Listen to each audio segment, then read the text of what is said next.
Podem assentar. Irmãos, a última lição da revista, lição número 13, o pastor rejeitado. O texto bíblico é Zacarias, capítulo 11. Livro do profeta Zacarias, penúltimo livro do Velho Testamento.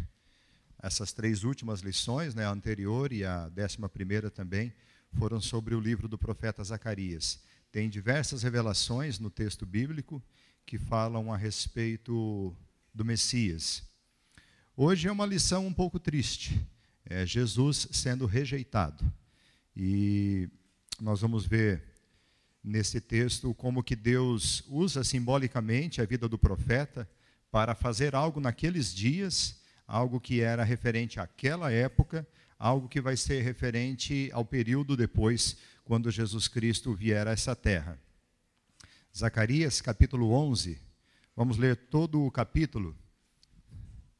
Zacarias, capítulo 11, e na revista é a lição número 13, a última lição.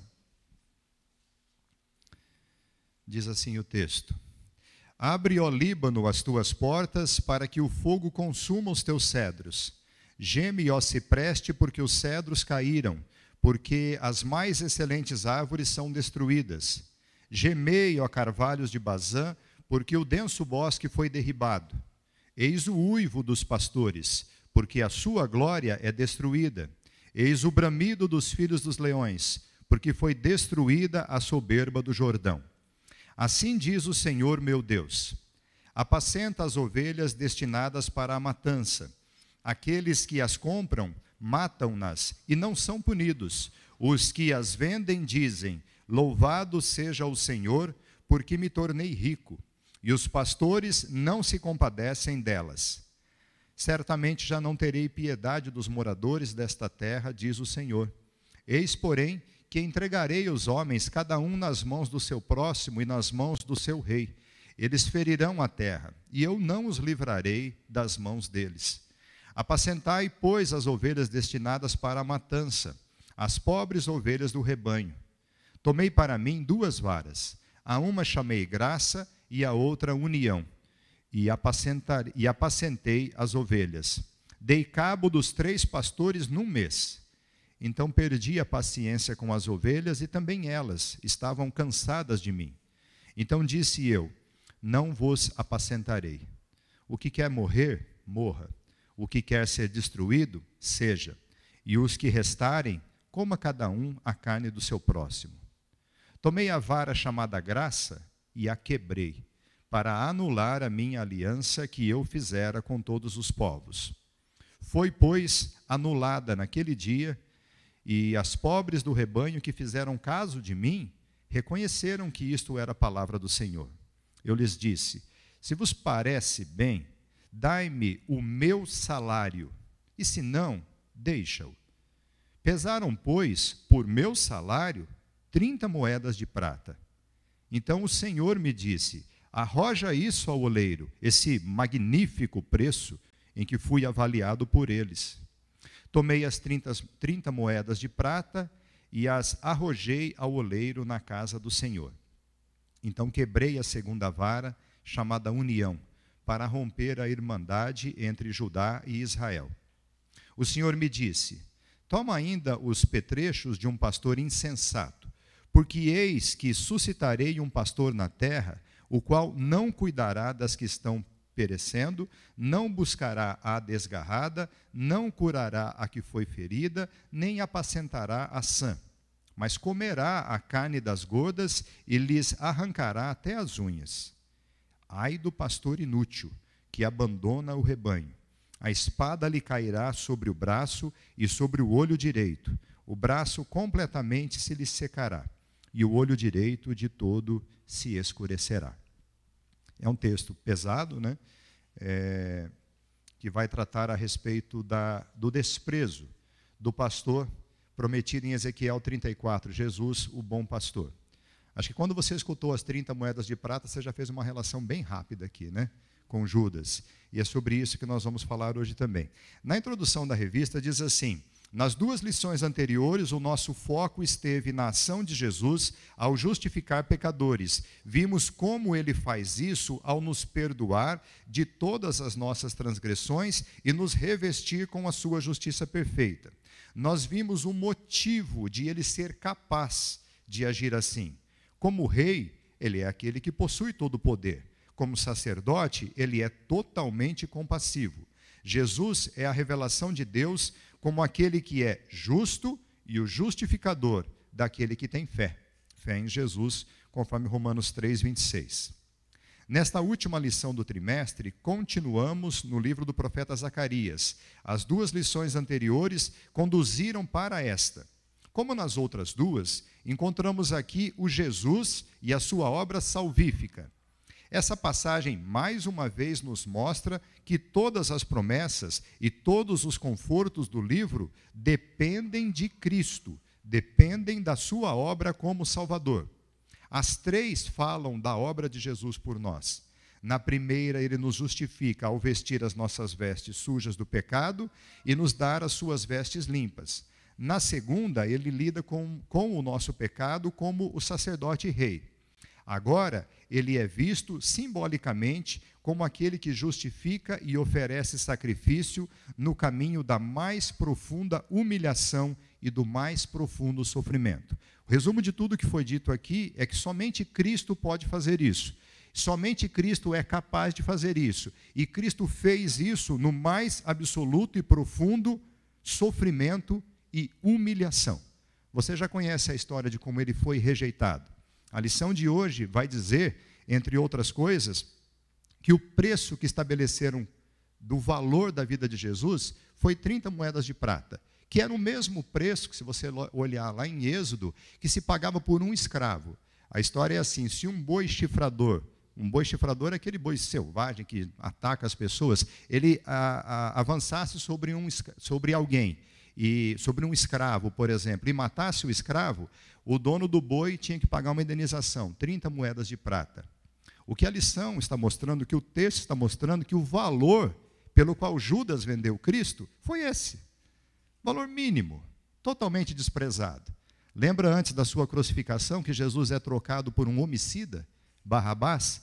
Foi esse o preço que estabeleceram. Então, toda a obra de Cristo, quando você lê Isaías 53 e vê todo o sofrimento de Cristo, a obra dele, a obra salvífica, essa que nós vimos nas duas lições anteriores, quando ele ele manda tirar as vestes sujas e imundas do sumo sacerdote Josué, e quando ele, como sacerdote e rei, tem poder para ser o justo juiz, o nosso justificador, ele fez tudo isso em mais profunda humilhação e mais profundo sofrimento. A pergunta que já fica de cara para nós é assim: como cristãos, você estaria disposto a isso? Estaria disposto a sofrer por Cristo? Porque a gente tem aqui uma boa liberdade no nosso país, mas nós temos orado tanto por aqueles irmãos da lista mundial de perseguição, que nós sabemos que a realidade deles é completamente diferente da nossa. Eles mal têm direito aos seus bens. Na África, há relatos de... O pastor Ronaldo Lidório cita um exemplo de uma reunião onde as pessoas estavam lá orando e chorando, porque muitas tinham perdido suas famílias, perdido os seus bens, perdido os seus empregos, estavam completamente abandonados, não por causa de crise, mas por causa da fé. Por causa da fé. E tinha um senhor que chorava bastante, ele dizia: eu perdi o meu emprego, eu perdi o meu trabalho, eu tinha uma empresa. Eu era uma pessoa bem-sucedida na minha sociedade. E eu perdi a minha empresa, eu fui expulso da minha família, eu não posso ver os meus filhos, eu sou tratado como um criminoso, eu perdi tudo. Mas eu ganhei a Cristo. E aí, quando você olha esse pouco sofrimento que a gente tem, se a gente olha para o nosso Messias, ele toda essa obra redentora foi com sofrimento. Mas aqui nós vivemos, muitas vezes, um sofrimento por sermos cristãos. Talvez não como os nossos irmãos estão passando em outras regiões do mundo. Muitos sendo mortos, perdendo seus empregos, perdendo seus direitos, por causa da fé que tem no Senhor Jesus. Mas a obra salvadora de Cristo, essa que você olha desde a primeira lição, desde a profecia lá no Jardim do Éden, anunciando progressivamente Cristo e toda a sua obra, tudo isso, quando ele veio para fazer, ele passou pela mais profunda humilhação e pelo mais severo sofrimento. A obra de Cristo foi feita dessa forma. A vida do profeta Zacarias, quando você olha aqui o período que ele profetizou, o Senhor Jesus vai falar a respeito dele em Mateus 23. Abra lá a sua Bíblia, um pouquinho para frente, é o próximo livro.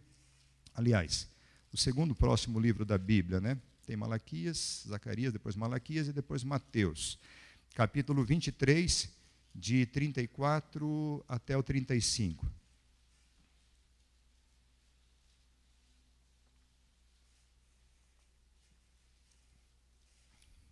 Mateus capítulo 23, mas eu vou ler desde o versículo 29. Ai de vós, escribas e fariseus hipócritas, porque edificais sepulcros dos profetas, adornais os túmulos dos justos e dizeis, se tivéssemos vivido nos dias de nossos pais, não teríamos sido seus cúmplices no sangue dos profetas. Assim contra vós mesmos testificais que sois filhos dos que mataram os profetas. Enchei-vos, pois, a medida dos vossos pais. Serpentes, raça de víboras, como escapareis da condenação do inferno? Por isso, eis que eu vos envio profetas, sábios e escribas. A uns matareis e crucificareis, a outros açoitareis nas vossas sinagogas e perseguireis de cidade em cidade, para que sobre vós recaia todo o sangue justo derramado sobre a terra, desde o sangue do justo Abel até ao sangue de Zacarias, filho de Baraquias, a quem matastes entre o santuário e o altar.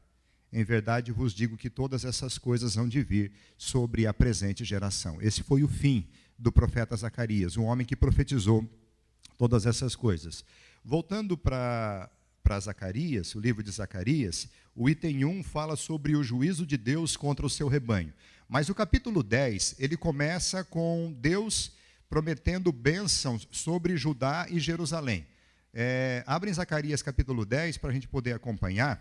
Diz assim no capítulo 10, verso 1. Pedi ao Senhor chuva no tempo das chuvas serôdias. Serôdias é chuvas depois do tempo normal, né? Pedi ao Senhor chuva no tempo das chuvas serôdias, ao Senhor que faz as nuvens de chuva, dá aos homens aguaceiro e a cada um a erva do campo. Nós estamos em crise hídrica no Paraná nos nossos dias, né? As chuvas têm sido muito poucas. Eu temo que logo, logo nós talvez passemos por algum racionamento de água. Lá em Curitiba continua o racionamento, Edinho, de água ou já reduziu?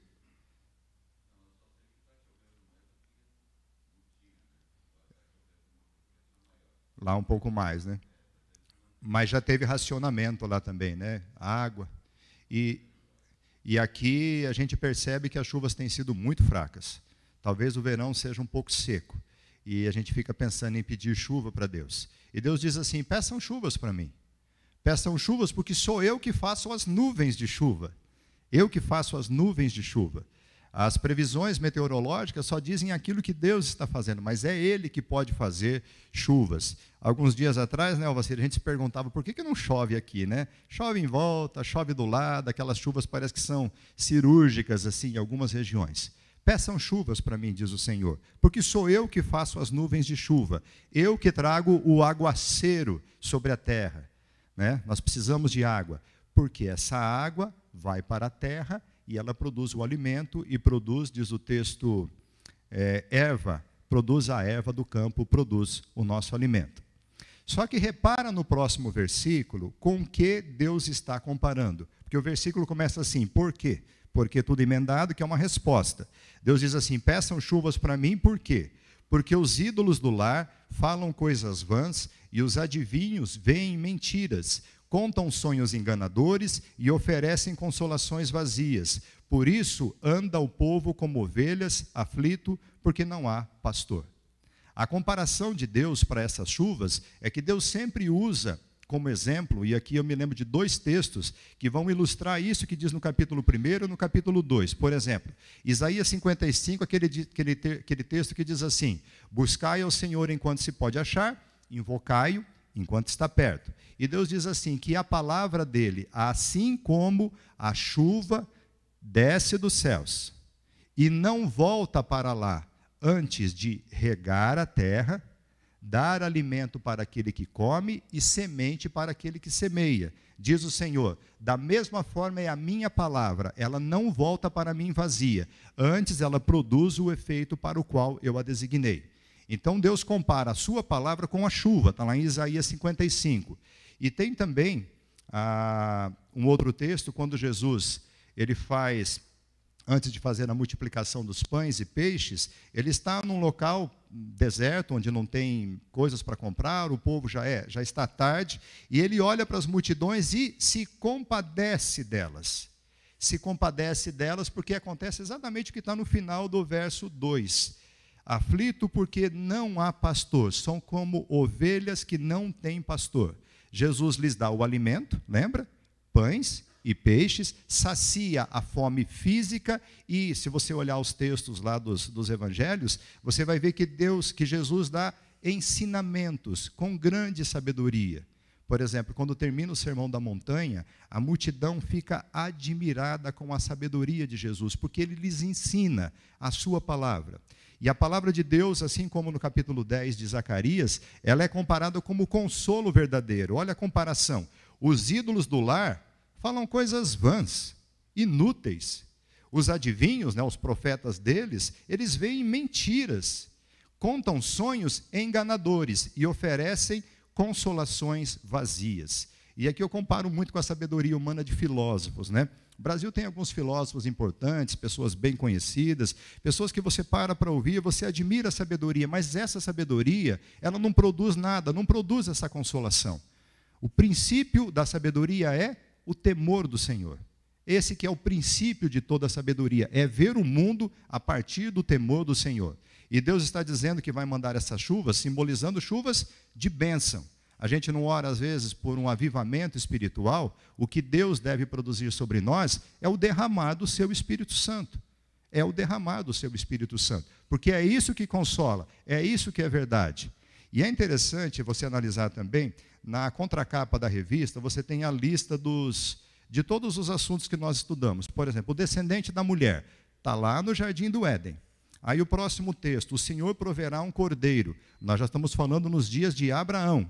Depois, lição número 3, Jesus o Cordeiro Pascal. Nós já estamos falando do período de Moisés tirando o povo do Egito. Olha quantos séculos passam, quantos anos passam nesse período. Mas a palavra de Deus, ela sempre permanece. Se você se lembrar de alguns períodos, de algumas profecias, vamos pegar aqui, por exemplo, o período de Davi. Na lição número 5, a promessa de Deus dada a Davi era que o seu descendente construiria o templo. Mas ele fala o filho, o descendente de Davi, apontando para Cristo. De fato, Salomão construiu o templo, Davi ainda deu início a toda essa obra, mas Salomão foi quem construiu, mas muitos séculos depois é que veio Cristo, o verdadeiro cumprimento de todas essas profecias. Tem alguns períodos proféticos, por exemplo, Isaías. Isaías profetizou e anunciou que haveria o exílio. Mas o exílio acontece 100 anos depois. Pergunta, quem aqui de nós tem mais de 100 anos? Ninguém. Chegando perto, mas ainda não tem. 100 anos. Você consegue entender o que eu quero dizer? É que Deus faz uma profecia e às vezes ela demora 100 anos para se cumprir. E você não vê o cumprimento dessa profecia. Nós temos o privilégio de analisar a história e analisar o Velho Testamento, nessa excelente revista, que nos mostra a respeito de Jesus no Velho Testamento, e todas essas profecias, você percebeu, elas estão no Velho Testamento. Mas você sabia que o judeu não creu nessas promessas? Mas você olha para elas e fala assim, mas é evidente, elas apontam para Cristo. Só que essas promessas foram passadas progressivamente, e da mesma forma nós temos promessas estabelecidas para nós, do retorno de Cristo, que talvez a nossa geração não veja. Pode acontecer, mas isso vai mudar alguma coisa? Porque quando você olha as profecias, você vê que elas tinham, às vezes, décadas, séculos, ou talvez milênios, para acontecer e para se cumprir. Mas Deus sempre disse, a minha palavra, ela não passa, ela vai se cumprir. Por isso que diz que o cristão não vive pelo que ele vê, ele vive pela fé. Você olha o que está acontecendo no mundo, Você, a hora que sair daqui, você vai olhar para o seu celular, você vai conversar com os amigos, você vai voltar para a sua casa, você vai talvez almoçar com a sua família, você vai assistir televisão, você vai começar a ouvir falar sobre futebol. É uma série de coisas que vai tirando toda a sua mente, e talvez você se pergunte assim, mas aquele negócio de Deus é verdade mesmo? Será que é verdade? Analise a história. Analise a história, porque tudo o que Deus disse se cumpriu. Tudo isso se cumpriu. Então, quando a gente olha textos como esse que nós estamos estudando, nós deveríamos estar bem atentos e compreender, ainda que a minha vida seja ali 50, 80, 90 anos, talvez eu não veja coisas acontecerem, mas eu vivo pela fé, pela confiança, pela crença, olhando tudo que já aconteceu, tudo que já se cumpriu. O texto vai continuar, depois de dizer isso, Deus está dizendo, peçam o derramado do meu Espírito, peçam o consolo verdadeiro, porque sou eu que derramo sobre vocês, não esses que vocês saem ouvindo, filósofos, falam coisas bonitas, falam coisas interessantes, mas são vazias para a sua alma. O que eu te apresento, não, a minha é consolo verdadeiro, a minha palavra permanece para sempre. Então vem um alerta de Deus no versículo 3, dizendo que castigaria os pastores. Ele diz assim, contra os pastores se acendeu a minha ira, e castigarei os bodes guias, mas o Senhor dos Exércitos tomará a seu cuidado o rebanho, a casa de Judá, e fará desta o seu cavalo de glória na batalha. E aí vem profecias messiânicas, olha só. De Judá sairá a pedra angular. Lembra aquela pedra que Pedro disse, sou eu não, gente. Pedra não sou eu não. Pedra é Cristo, a pedra angular, a pedra rejeitada pelos construtores, pedra de tropeço. A pedra angular, segundo todo o edifício, é construído. A pedra eterna é Cristo. E já tinha uma promessa aqui. De Judá sairia a pedra angular. De Judá sairia a estaca da tenda. Você já armou uma barraca sem tenda? Uma tenda sem estaca? Barraca sem tenda, né? Você já armou uma barraca sem estaca? É lona. Só é uma lona caída no chão. Mas quando você coloca a estaca, então aí está virando uma tenda. E também diz assim, dele, de Judá, sairá o arco de guerra, porque ele é justo, ele é juiz, ele é Senhor dos senhores, ele é Senhor dos exércitos. E essas profecias estão aqui no livro de Zacarias, dá uma olhadinha no capítulo 9, verso 9. Capítulo 9, verso 9. Alegra-te muito, ó filha de Sião, e exulta, ó filha de Jerusalém. Eis aí te vem o teu rei, justo e salvador, humilde, montando em um jumento, numa jumentinha, cria de jumenta. Lembra dessa profecia? Aqui que está, no livro de Zacarias. Tem muitas profecias a respeito de Cristo. Então, o capítulo 10 começa Deus prometendo bênção sobre Israel e Judá, e quando começa o capítulo 11, vem o juízo de Deus, porque o povo, de novo, estava se inclinando não para a idolatria, mas para a maldade. Se você olhar outros textos aqui também, Deus diz para eles assim, executem juízo nas vossas portas, está no capítulo 8, nenhum de vós pense mal contra o seu próximo, nem ame o juramento falso, porque todas essas coisas eu aborreço, diz o Senhor. Eles haviam perguntado para os sacerdotes e os profetas, nós vamos continuar jejuando e chorando diante de Deus? E Deus diz assim, mas quando vocês jejuam, é para mim que vocês jejuam? E Deus diz assim, vocês vão jejuar, vocês vão se alegrar na minha presença. Tem até um texto interessante no capítulo 8, quando você vira uma praça, lembre-se disso, capítulo 8, verso 4, diz assim, ainda nas praças de Jerusalém sentar-se-ão velhos e velhas, levando cada um na mão o seu arrimo, por causa da sua muita idade. As praças da cidade se encherão de meninos e meninas que nelas brincarão. Você olha para isso e fala, nossa, realidade, né? A gente olhando a praça ali ontem, enfeitada, né? Um lugar agradável. Deus é que proporciona tudo isso, que os velhos possam frequentar, ainda que vão lá com seus arrimos, né? Por causa da sua avançada idade, mas as crianças brincando livremente. É Deus quem promete proporcionar tudo isso. Mas, de novo, o povo se afastou. E a justiça foi deixada de lado. E Deus disse, eu aborreço essas coisas. E o juízo de Deus vem. Aqui no item 1 da revista está falando que o juízo de Deus viria contra o seu rebanho. Abre, ó Líbano, as tuas portas, para que o fogo consuma os teus cedros. Geme, ó cipreste, porque os cedros caíram, porque as mais excelentes árvores são destruídas. Gemei, ó carvalhos de Bazã, porque o denso bosque foi derribado. E essa comparação com árvores, ela é muito comum na palavra de Deus. A revista cita Juízes, capítulo 9, e tem uma história tão interessante lá, um apólogo. Apólogo é uma história que você conta onde os seres inanimados, eles falam, eles pensam, eles se expressam. E aí tem uma história interessante que diz que quem conta ela é Jotão. Jotão era filho de Gideão. Gideão teve 70 filhos, entre eles 2 destaques. Um chamava Abimeleque, foi filho de uma concubina, e outro era Jotão, que era um dos seus filhos de suas esposas. E Abimeleque se levanta e procura a cidade de Siquém e se apresenta para os homens de lá, na verdade se apresenta para os seus tios, irmãos da sua mãe, e pede que eles todos falem para aquela cidade. O que vocês acham? Que eu poderia governar sobre vocês ou os outros 70 filhos de Gideão?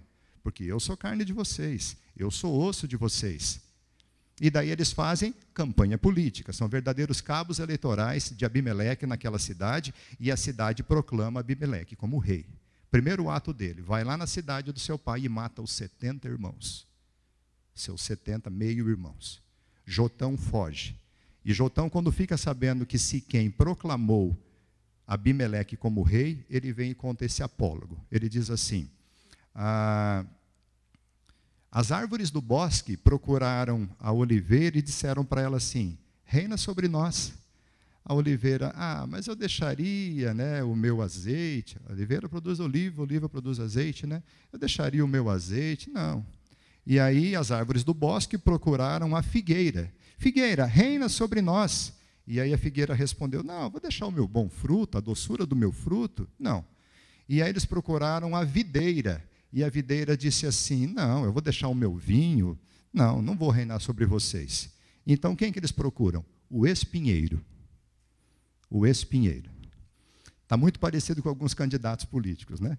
Mas, enfim, procuram o espinheiro, e o espinheiro diz assim: querem que eu seja rei sobre vocês? Ok, vocês podem vir debaixo da minha sombra, mas se alguém sair, eu lanço fogo e mato. E assim Abimeleque faz. Ele se levanta contra aqueles que se rebelam contra ele, mas Deus o derruba.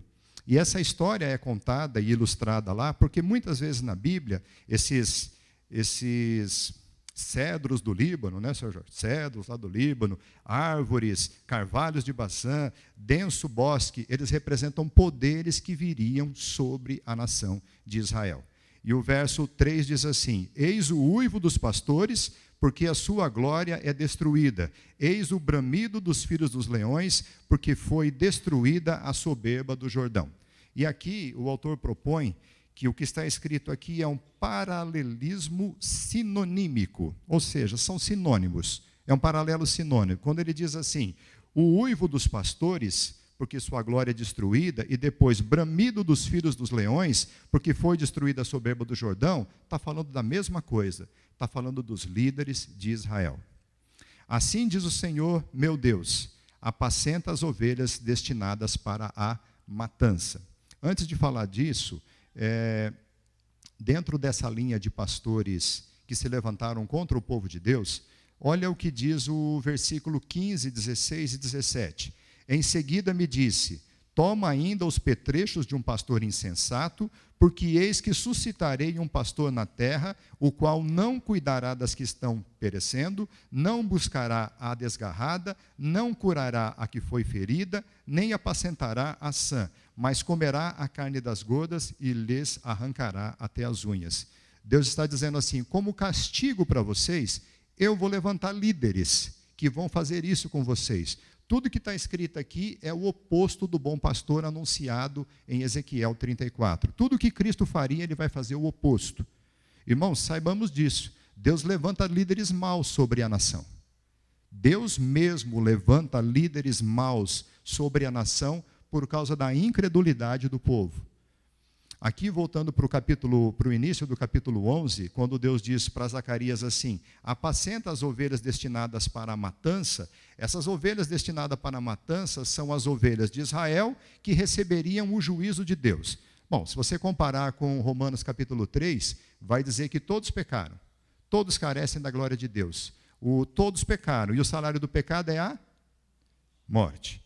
Todos pecaram. E o salário do pecado é a morte. E todo aquele que não for salvo por Cristo é ovelha condenada para a matança. Nós todos, irmãos, não fosse o evangelho de Cristo, estávamos condenados para essa matança, para o inferno. Nós estávamos condenados, nós estávamos perdidos. É Cristo quem nos salva. Mas olha o que Deus está dizendo aqui. Aqueles que compram essas ovelhas destinadas para a matança, aqueles que compram-as, matam-nas e não são punidos. Ué, mas se elas são para a matança, qual é o problema do pastor as matar? É que ele está explorando o próprio rebanho de ovelhas destinadas para a matança. Os que as vendem dizem, louvado, ó absurdo, louvado seja o Senhor, porque me tornei rico. Ele comprou, ele vendeu, ele fez mercado das ovelhas. Aquelas ovelhas que estavam perecendo, aquelas ovelhas que estavam desgarradas, aquelas ovelhas que estavam feridas, aquelas que estavam doentes. Ele pega uma situação que está muito ruim e transforma em fonte de renda. E porque fica rico, diz, louvado seja o Senhor, porque eu fiquei rico. Eu não sei se você consegue enxergar isso na teologia da prosperidade de hoje. Pastores muito ricos, e explorando e oferecendo para o povo sacrifício, faz um sacrifício, a situação está ruim, o dízimo é 10%, faz um voto aí, começa a dar 20%, começa a dar 30%. Tem uma pergunta que o presbítero Ricardo sempre faz nos exames de candidatos, né? Nós examinamos 2 domingos passados, tem mais um tanto hoje, vou estragar a sua pergunta já, né? Então ele diz, o Ricardo sempre pergunta assim, né? Na palavra de Deus, os presbíteros são levantados para pastorear, os pastores para pastorear o rebanho. E a gente deve ser obediente a eles em todas as situações. Aí o candidato já fica meio assim, todas as situações, parece que tem alguma pegadinha aí, né? Tem uma pegadinha, porque a Constituição da nossa igreja diz que nós devemos submissão às autoridades da igreja, enquanto essas forem fiéis à palavra de Deus. Daí ele pergunta assim, se os presbíteros falarem assim, agora o dízimo é 20%, né? O dízimo é 20%, e aí? O dízimo é 10ª parte, né? Mas, como você ouve nos dias de hoje, gente propondo, faz um sacrifício aí, irmão, a coisa está ruim, você chega para alguém e fala, você não tem dinheiro? Tá, mas o que você tem na tua casa? Como uma vez aconteceu em Maringá. Você tem uma máquina de lavar? Vende a máquina de lavar. Faz um sacrifício para o Senhor. Sacrifício para o Senhor? Ou é para Ele mesmo? O que estava acontecendo naquela época e acontece hoje é que Salomão diz, não há nada novo. Não há nada novo debaixo do sol. E eles exploravam e diziam, né? Eles não se compadecem das ovelhas. O que Jesus, quando olhou para as multidões e viu e se compadeceu delas, dizendo, elas são como ovelhas que não têm pastor. Elas são como ovelhas que não têm pastor. E, no entanto, os pastores de Israel, eles estavam apenas explorando as ovelhas. Hoje você pega, por exemplo, muitas igrejas que se dizem evangélicas, você passa na frente delas, você tenta escutar um pouco da mensagem que está sendo falada lá, não está sendo falado que são pecadores, não está sendo falado que há perdão para os seus pecados, não está sendo anunciado que Cristo morreu pelos seus pecados e que Ele dá salvação para as suas vidas, salvação eterna. O que está sendo dito é dinheiro, dinheiro e dinheiro. Muitas vezes é isso que é anunciado. E a mensagem que deve ser falada, a mensagem do Evangelho, já ficou de lado há muito tempo. Então, isso que acontece nos dias de hoje, pode acontecer no meio nosso também. Nós precisamos cuidar disso, porque o que deve ser anunciado é a verdade de Deus. É isso que Deus pede para anunciar. Mas lembre-se, Deus também é o que faz as nuvens de chuva, que abençoa a terra, que dá aguaceiro, que produz a erva, que nos dá a prosperidade. Deus é Deus disso. Mas sempre a relação dele é primeiro o seu reino e a sua justiça. As demais coisas são acrescentadas. Aliás, quem nunca passou pela experiência de Deus usar todas essas outras coisas, por exemplo, saúde, prosperidade financeira, bons relacionamentos, Deus muitas vezes nos usou isso como prova, como provação, como perseverança para que continuarmos orando, como para trabalharmos. É assim que Deus age, e Deus tem agido assim nas nossas vidas. Então diz Certamente, verso 6, já não terei piedade dos moradores desta terra, diz o Senhor. Eis, porém, que entregarei os homens, cada um nas mãos do seu próximo e nas mãos do seu rei. Eles ferirão a terra e eu não os livrarei das mãos deles. O próprio Senhor Jesus, olhando ali no tópico da revista, no item 1, no penúltimo parágrafo, Deus está anunciando o seu juízo sobre pastores que são leões, que devoram as ovelhas do Senhor, que fazem das pessoas sua presa em vez de alimentá-las. Podemos lembrar de Jesus e sua advertência: acautelai-vos dos falsos profetas, que se vos apresentam disfarçados de ovelhas, mas por dentro são lobos roubadores. Não faz todo sentido quando você lê lá no verso 3, eis o uivo dos pastores? Mas pastor, uiva, uivo é de lobo. E Cristo está dizendo, cuidado, disfarçados de ovelhas, mas por dentro são lobos devoradores. O item 2 da revista vai falar sobre a rejeição do profeta pastor de Israel. A maior parte de Zacarias 11 trata das razões para a vinda de mais um julgamento de Deus sobre Israel, dos versos 4 a 14. Agora o Senhor envolve o profeta Zacarias de maneira muito pessoal na profecia. Ele terá de se apresentar como pastor do povo de Israel, com o objetivo de também representar o relacionamento entre o Senhor e o povo de Jerusalém. A missão de Zacarias aparece logo no início do versículo 4. Apacenta as ovelhas destinadas para a matança. Isso também é repetido no versículo 7. Apacentai, pois, as ovelhas destinadas para a matança, as pobres ovelhas do rebanho.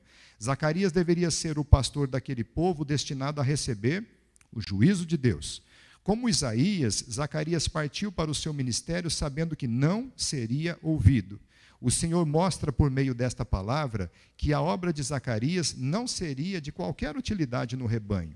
Ele sabia de antemão que odiariam Zacarias por sua obra como pastor, o insultariam e o rejeitariam. Zacarias narra o que fez. Tomei para mim 2 varas, a uma chamei graça, a outra união, e apacentei as ovelhas.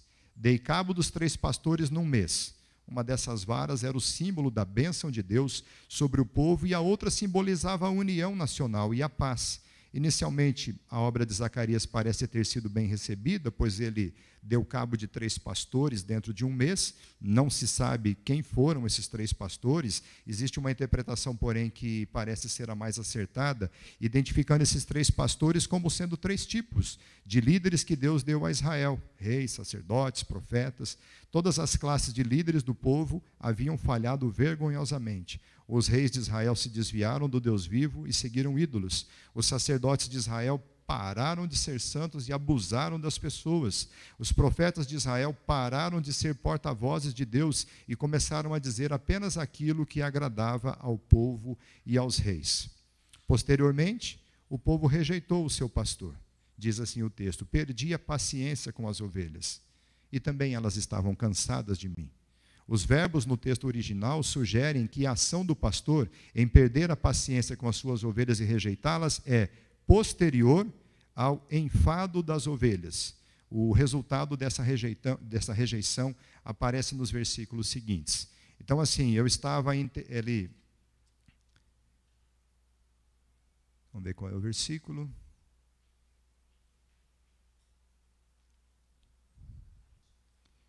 Verso 8. Perdi a paciência com as ovelhas e também elas estavam cansadas de mim. Na verdade, se você analisar o original, a compreensão é assim: as ovelhas se entediaram de mim. Aquilo que Jesus inicialmente apresenta, lembra que os evangelhos começam com o Sermão da Montanha. Mateus, capítulo 5, 6 e 7. E quando conclui o Sermão da Montanha, a narrativa de Mateus é assim: as multidões ficaram maravilhadas com a sabedoria e com a autoridade com que ele ensinava. Foram só 3 anos de ministério. Foi o suficiente para as ovelhas se entediarem. Aliás, na primeira multiplicação de pães e peixes, quando a multidão sai atrás de Jesus, ele diz: eu sou o pão que desceu do céu, vocês devem se alimentar de mim e tudo mais, eu dou o meu sangue por vocês. Já saíram de perto dele também. As ovelhas parece que rapidamente se entediavam do próprio Senhor Jesus. Pergunta, já aconteceu isso com você? Num determinado momento você está firme com Deus, confiante com Deus, você lê a palavra de Deus, chora, se emociona com a revelação da palavra de Deus, você compreende que ela se aplica à sua vida, e de repente acontece algo, você já fala, Deus não gosta de mim. Já aconteceu com você? Às vezes nos entediamos de Deus, às vezes a gente tem uma disposição para vir aqui estar em comunhão com outros irmãos, ouvindo a palavra, mas dura às vezes um domingo. Às vezes a gente vem em uma sequência, depois deixa de vir, e parece que a gente se entedia de Deus. Entediado. Não tenho tempo para isso agora, né? Na verdade, o que aconteceu com Cristo, o que aconteceu com as ovelhas que estavam ali ouvindo é muito parecido. O terceiro item da lição vai falar sobre o pastor rejeitado. Deus mostra que tudo aquilo era um insulto. Primeiro a ele, eu preciso ler o final, o último parágrafo do item 2. Nos versos 12 a 13, encontramos ainda um quadro da profunda humilhação que as ovelhas impõem sobre o pastor. Após deixar o cuidado delas, o pastor se aproxima e pede seu salário. Ele diz assim, não vos apacentarei. Verso 9. O que quer morrer, morra, o que quer ser destruído, seja. Tomei a vara da graça e a quebrei para anular. Foi, pois, anulada naquele dia. E as pobres do rebanho que fizeram caso de mim, reconheceram que essa era a palavra do Senhor. Então eu lhes disse, se vos parece bem, dai-me o meu salário. E se não, deixa. Eu não sei se já aconteceu com você de fazer uma construção assim e de repente não teve como concluir, por algum motivo. Aí o construtor fala assim, me paga aí o que você acha que é justo pelo que eu fiz. Eu não vou mais construir essa casa, eu não vou mais terminar essa obra. Vê para mim quanto que é justo me pagar, se é que você considera. Se disser que é nada também. E aí vem o verso 13. Pesaram, pois, por meu salário, 30 moedas de prata. Essa obra que você fez aí, 30 moedas. Tá bom? Fechou nesse preço? Então o Senhor me disse, arroja isso ao oleiro, esse, entre aspas, magnífico preço em que fui avaliado por eles.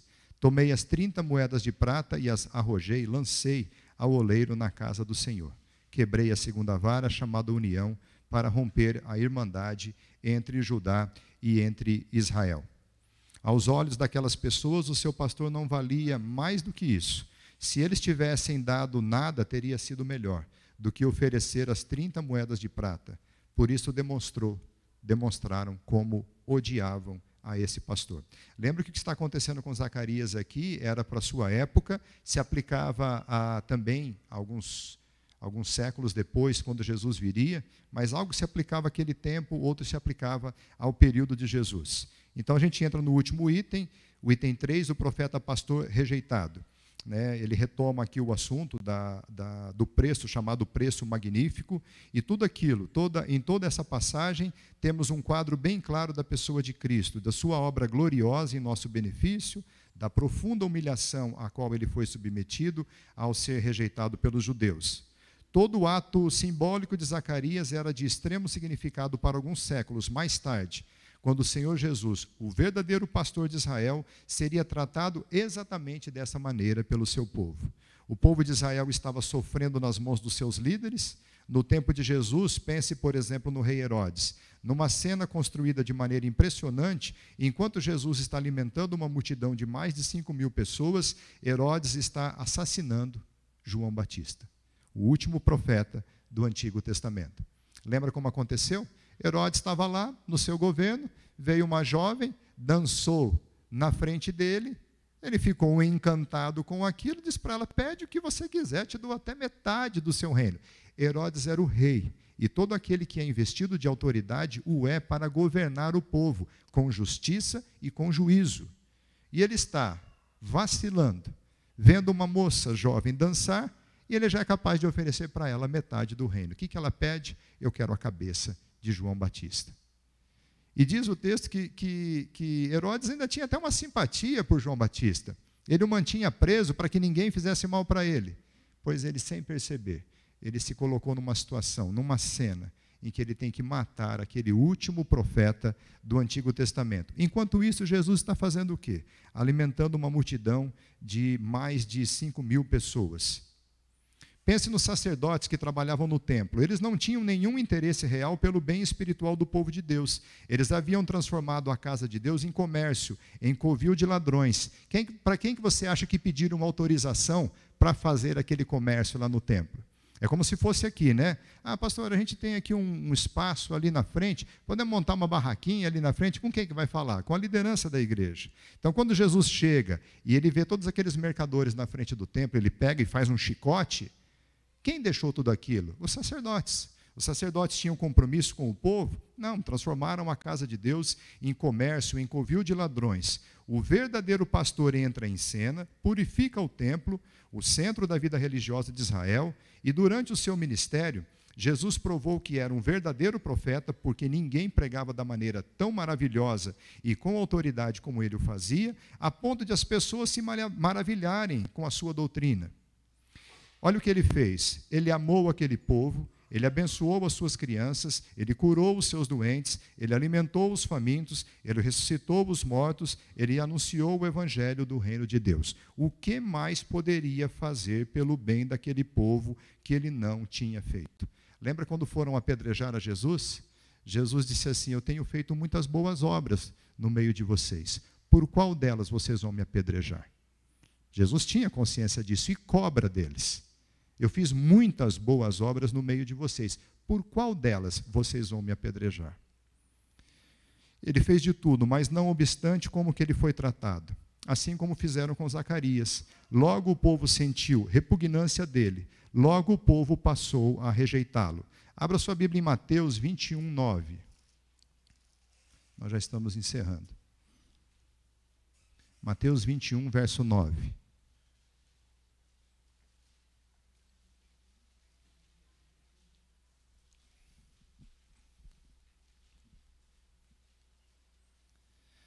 Mateus 21, 9. E as multidões, tanto as que o precediam, como as que o seguiam, clamavam: Hosana ao filho de Davi, bendito o que vem em nome do Senhor, Hosana nas maiores alturas. Entrada triunfal de Jesus em Jerusalém. Passou uma semana, vá para Lucas 23, verso 21. Evangelho de Lucas, capítulo 23.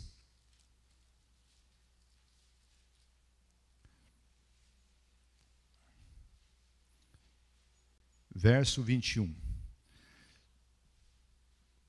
Pilatos tentando interceder por Jesus, vira para a multidão, diz para eles, né, o que fazer. E Lucas 23, 21, aquela mesma multidão responde: crucifica-o, crucifica-o. Só uma semana havia passado. E houve um dia também,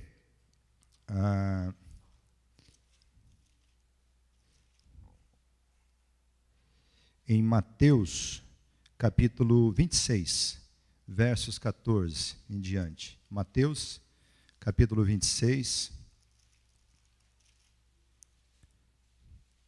verso 14.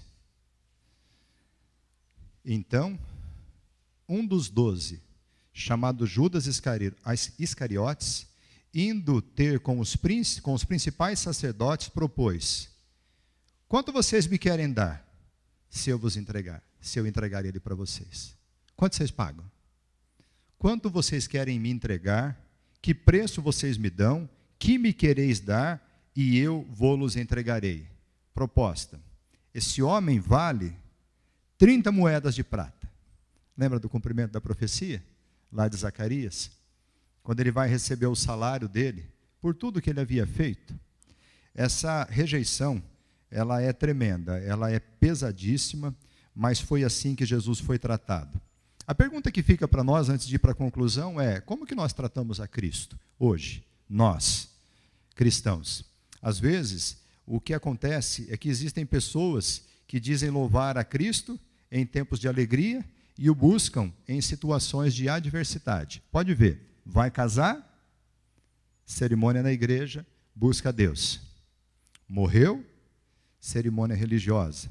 Ou mesmo doença, busca a igreja para pedir oração. E às vezes as pessoas estão nesse misto de alegria, talvez em algum reconhecimento fazem lá suas orações, de gratidão, talvez nos momentos de adversidade ou próximo da morte, buscam a Cristo também. Mas e o resto?